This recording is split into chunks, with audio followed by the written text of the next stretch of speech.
Hello guys! Hello! This is for Sagittarius. Welcome dito sa aking channel, Sagittarius. Alamin natin kung anong messages, vibration, gabay, energy para sa inyong lahat. So, this is general reading.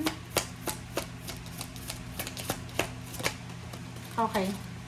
First card natin, Sagittarius, is appreciate. Number 25, number 23, 5, appreciate. Sinasabi ng bara sa'yo dito na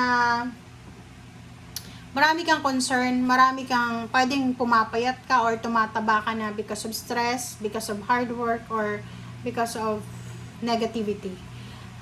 Sinasabi ng bara sa'yo dito, Sagittarius, na huwag kang masyadong mag-alala, huwag kang masyadong magpapanik, mag-alala, magtamang hinala, ganyan, ganito. Kailangan mong i-appreciate kung anong meron ka sa ngayon. Kailangan huwag kang masyadong nag-iisip para sa future, sa makalawa, or sa susunod pang mga taon. Kasi ang kailangan natin ngayon is mag-focus tayo sa kung ano yung ngayon. Okay? Appreciate your life, appreciate your job, your relationship, your family. Appreciate mo yung mga taong sumusuporta sa'yo, mga taong nagmamahal sa'yo, ganyan, ganito. Appreciate the blessings na kung anong meron kayo ngayon.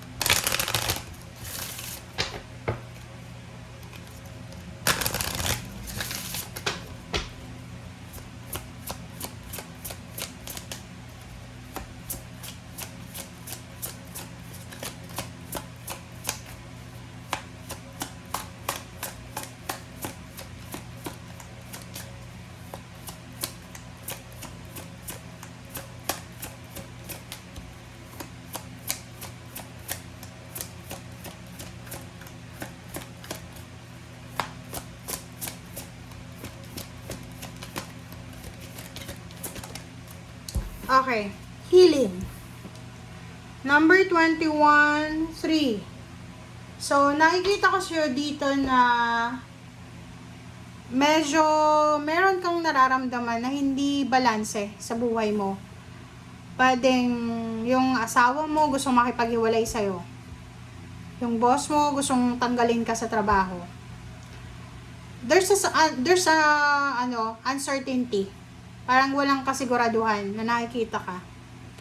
Yung healing na yan, sinasabi ng barahan na may kailangan kang ayusin sa sarili mo. Unang-una, ayusin mo yung lahat, yung well-being mo.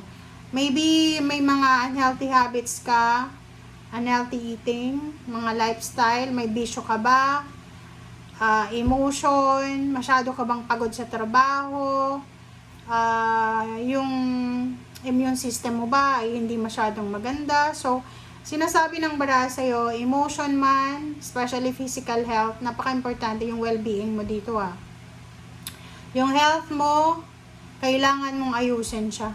Okay? Kailangan mong ayusin yung kalusugan mo. Yung emotion, kalusugan, yun yung kailangan na bigyan mo ng focus sa linggong ito. Okay? Alright. So, Sagittarius.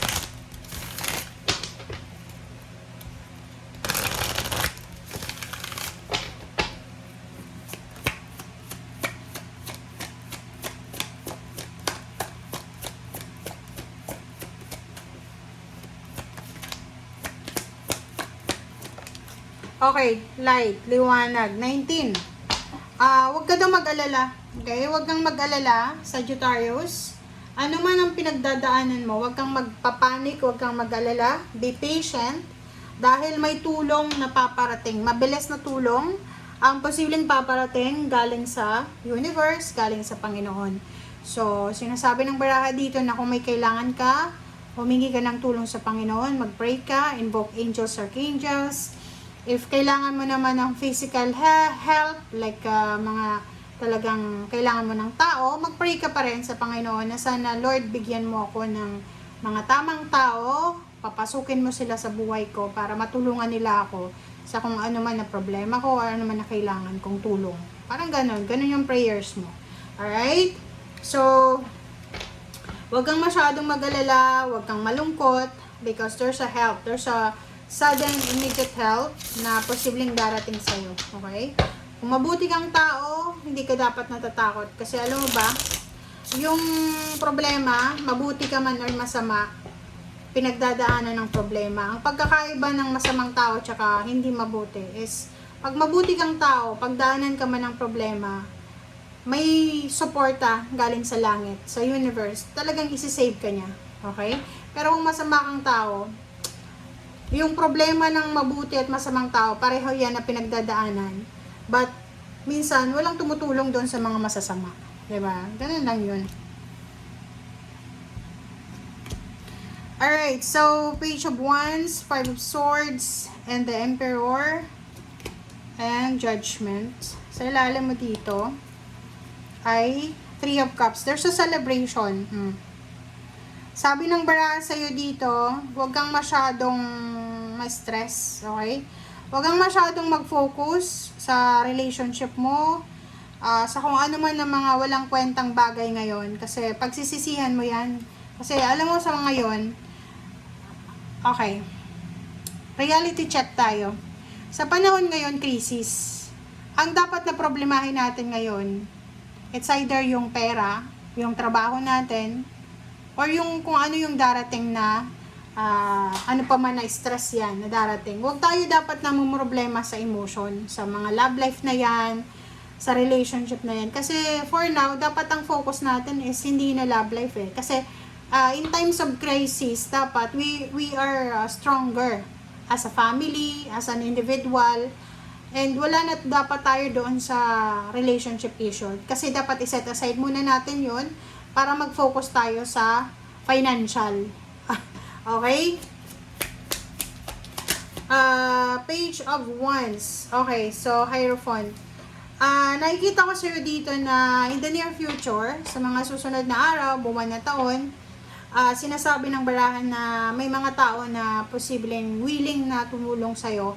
May mga tao na gusto kang tulungan, or may mga tao na tutulungan mo. Ano bang kailangan mong i-give up sa linggong ito?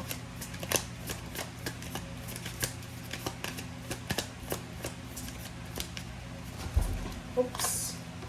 Okay. Four of Wands. Wow! Nakikita ko sa'yo dito na kung gusto mo daw na maging stable, secured, ang iyong pamilya, ang iyong foundation, may kailangan kang i-give up. Ano ba yung i-give up mo? Wala namang sinabi dito kung anong i-give up. Pride. Okay. So, sabi ng baraha sa'yo dito, Sagittarius, na kung gusto mo daw na maging tahimik, peaceful, stable, secured ang iyong family life, i-give up mo daw yung pride mo. Dapat marunong ka daw humingi ng tawad, ng pasensya, ganyan, ganito.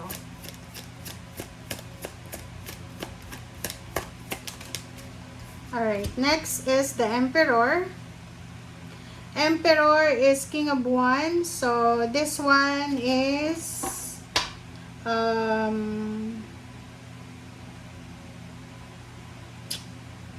this is about job. So, sabi ng baraha sa'yo dito na possible ka na magkaroon ng pagkakataon para ma-promote. There's a promotion, there's a level up sa usaping salapi. So, huwag kang mag-focus sa emotion. Focus ka na dito sa pagkakakitaan mo eh. Kasi dito ka talaga aasenso. Okay? Two of Wands. So, nakikita ko sa'yo dito ang daming choices and options. Kailangan mo daw na magdesisyon by the end of the week, is either Saturday or Sunday. Kailangan mo magdesisyon. And kailangan mong pag-isipan kung ano talaga ang tamang desisyon dito. Kasi itong judgment na to, parang nasa crossroad eh. Diba? Yung halimbawa na kailangan nating mag-decide, kailangan nating gumawa ng aksyon. Ang problema ay ang dami nating dapat pagpilian. Parang ganon. So, dito sa barahang to, sabi sa'yo dito na pag hindi ka sigurado sa choices mo, much better na maghintay ka muna. Ihang mo muna, tumigil ka muna.